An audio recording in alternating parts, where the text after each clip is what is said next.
안녕하십니까. 해병의 박조현입니다. 오늘은 병의 원인이라는 주제로 한번 강의를 해보겠습니다. 병의 원인은 뭘까요? 사고를 당해서 외상을 입거나 아니면 균, 바이러스, 곰팡이 이런 것들로부터 내가 침입을 받거나 하는 것들이 병의 원인인 것 같습니다. 자, 그런데 이건 당연히 의학과 과학에서 얘기를 하는 방식이고요.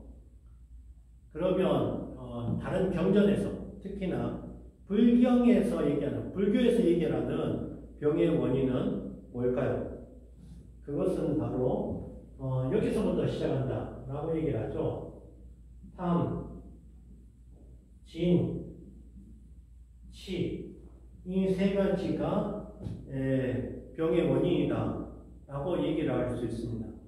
탐은 탐욕, 그래서 욕심을 부리는데, 욕심은 실제로는 우리한테 동기부여를 주는 중요한 것들입니다. 그래서 삶에 난 이런 사람이 되어야 되겠다 라는 욕심은 나쁘지 않습니다. 그런데 욕심을 그치지 못하는 것, 그러면 많은 문제들이 일어나겠죠. 내가 뭔가 도덕적으로 갖지 못할 것에 대해서도 욕심을 내거나 아니면 무리를 해서 여러 사람들을 괴롭히거나 한다고 얘기하면 탐욕은 문제가 될 것 같습니다. 그리고 진애라고 표현합니다. 그래서 진애는 진노하다 하는 노여움을 나타냅니다. 그래서 이런 노여움은 결국은 화내는 사람, 그 화내는 사람이 자기가 병을 얻는다는 뜻입니다. 화를 낸 사람 거를 다시 받아서 또다시 누군가는 화를 낸다라고 얘기하면 더 큰 화를 만들어내겠죠. 치는 우치라고 얘기를 합니다. 어리석음을 나타냅니다. 자, 탐욕도 애간장을 끓여서 그걸 꼭 가져야 되겠다 라고 할 때 병이 생길 것 같습니다. 막 화를 내서 심장을 다치고 또 화병이 생겼다 할 때도 병이 생길 것 같습니다. 그런데 어리석음은 도대체 어떻게 병이 생길까요? 그래서 불교에서는 이걸 딱 이렇게 표현하고 있습니다. 우리가 알고 있던 서육입니다. 나라나 슈퍼보드지만 전 세계에서 다 알고 있는 서유기, 심지어는 우리나라 궁전에 처마에 있던 것도 서유기의 조그만 인형들도 서유기의 인물들이었습니다. 여기 탐은 누굴까요? 바로 적팔기입니다. 8가지를 계속 탐하고 있다 라고 해서 적팔계라고 부르는 겁니다. 먹을 것, 잘 것, 좋은 옷, 여자, 이런 남자, 이런 갖지 못하는 것들에 대해서 계속 욕심을 내는 존재다라고 표현하는 거죠. 자, 그리고 아주 능력이 있지만 화를 잘 내는 손오공이라는 인물이 있습니다. 그리고 여기 사오정, 우리가 지금의 사오정이라고 얘기하면 뭘 잘 못 알아듣는 사람들을 얘기를 하고 있습니다. 그래서 그 못 알아듣는 사람들, 이런 것은 또 하나의 어리석음, 그리고 판단력, 이런 것들이 떨어지기 때문에 지금도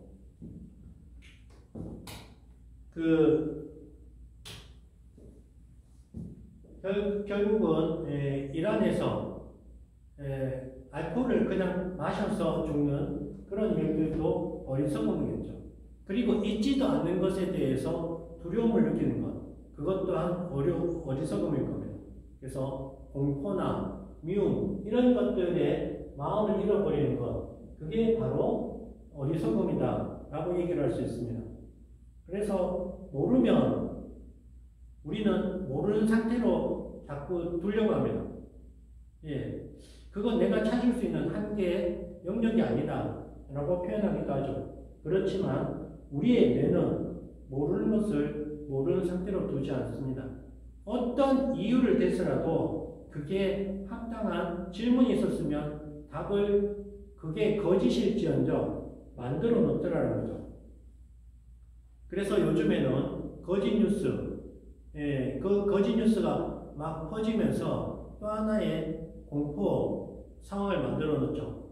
그래서 인포데미아라는 얘기가 나타나고 있습니다.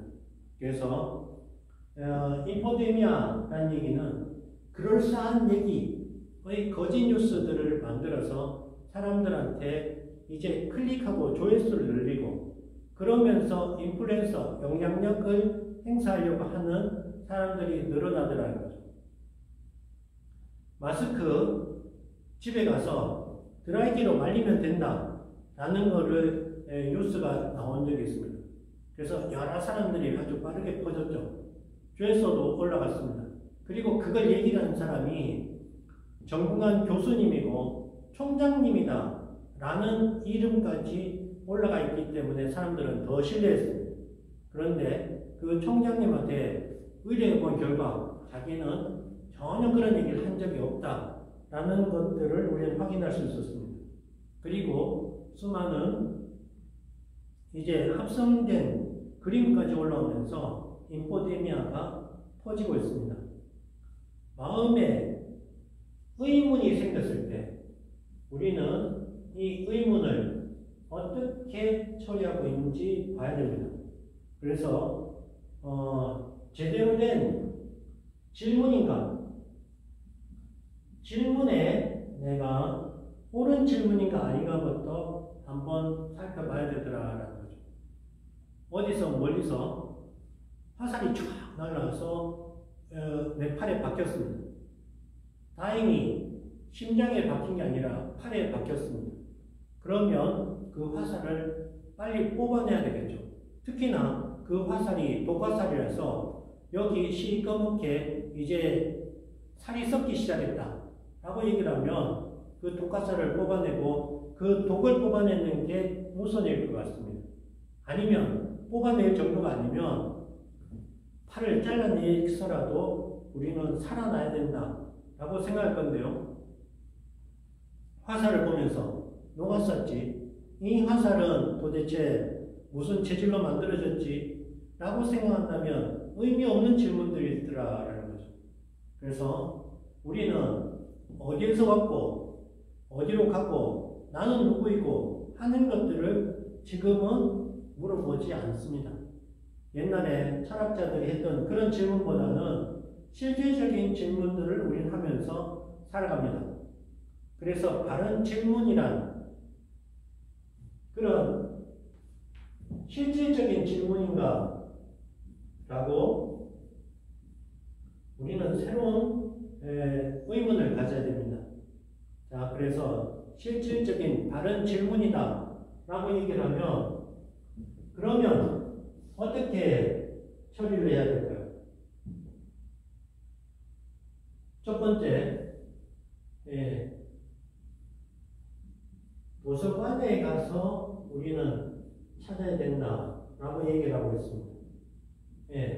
그런데 요즘은 도서관을 찾아가는 시대가 아니라 검색하는 시대죠. 그래서 이 검색을 통해서 우리가 제대로 된 질문인지를 또다시 확인해야 되는 겁니다. 제대로 된 질문들은 일단은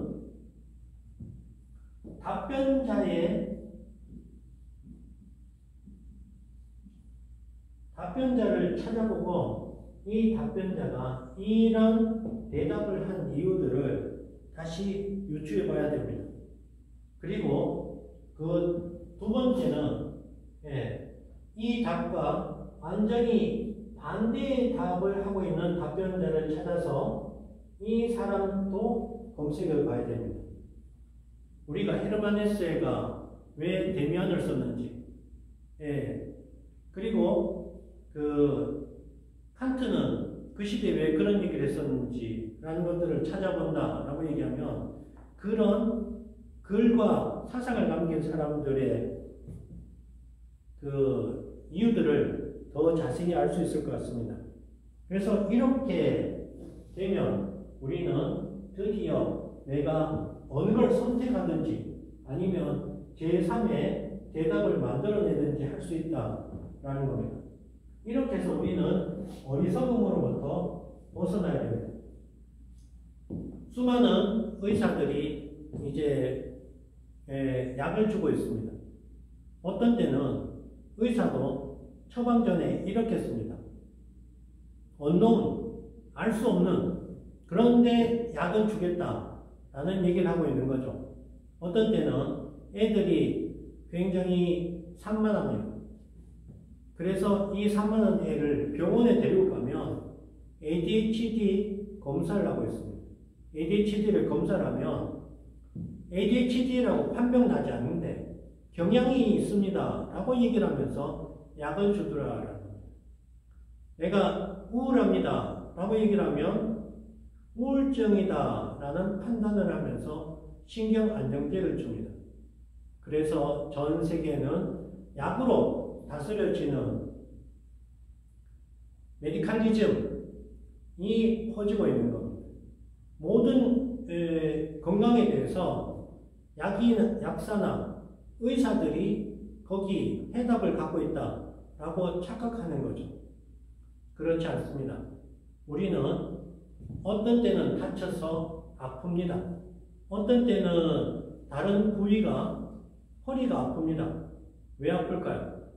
그거는 아프니까 당신이 알아라 라는 신호일 수도 있습니다. 그 신호를 약을 먹고 없애버리면 그러면서 또 열심히 같은 부위를 쓰면서 일을 하죠. 그러면 나는 몸은 점점 더 아파올 겁니다. 그래서 우리는 새로운 질문을 해야 됩니다. 지금 코로나가 전 세계로 퍼지고 있습니다. 이탈리아 그리고 이란 뿐만이 아니라 유럽 전체, 미국으로부터 다시 한국으로 들어오는 이런 일들이 발생하고 있습니다. 그래서 또다시 우리는 어떻게 라는 how 라는 질문을 이제 새롭게 해야 됩니다. 어떻게 피하시겠습니까? 피할 수 있겠습니까? 자, 우리는 손을 씻음으로써 더 피할 수 있습니다. 그리고 마스크를 쓰면서 피할 수 있습니다. 내가 옮는 거든지 옮기는 거든지 이런 것들을 줄여나갈 수 있습니다. 그런데 그게 100%는 아니더라라는 거죠. 사회적 거리 2m를 떨어져 있다라고 얘기를 해도 그게 우리는 100%라고 얘기를 할 수 없습니다. 그래서 최선을 다해서 피해보지만 어떻게 피할 것인가 라는 것은 내가 한계를 갖고 있더라라는 겁니다. 어떻게 피하는 것에서 피하기 위해서 그러면 싸우기라는 방식이 있겠죠. 우리의 뇌는 피한다 라고 생각할 때하고 싸운다 라고 생각할 때는 완전히 다른 결론에 도달한다 라고 얘기를 합니다. 그래서 내가 이걸 적극적으로 똑같은 행위일 수도 있습니다. 마스크를 쓰고 그리고 장갑을 끼고 누군가를 또 카톡으로 그리고 인터넷으로 페이스북으로 계속해서 연락을 해나가면서 이것과 맞서 싸우면서 나의 경제력을 그리고 내가 해야 되는 비즈니스를 지켜나간다 라고 하면 우리는 그걸 어떻게 싸워나갈 것인가 라는 질문에 도움이 질문으로 바뀌어 나간다라는 거죠. 그러면 그보다 더 나은 질문은 뭐가 있을까요? 그것은 바로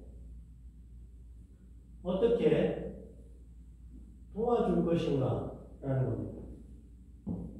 돈은 많은 사람들을 돕기 때문에 절로 들어오는 것이다 라고 얘기를 하는 거죠. 식당에서 내가 사람들이 정말 맛있는 음식을 먹을 수 있도록 도와주는 거고, 그리고 서비스뿐만이 아니라 내가 이 좋은 물건을 만들어서 사람들이 쓰면서 행복해지도록 도와주는 것이다 라는 겁니다.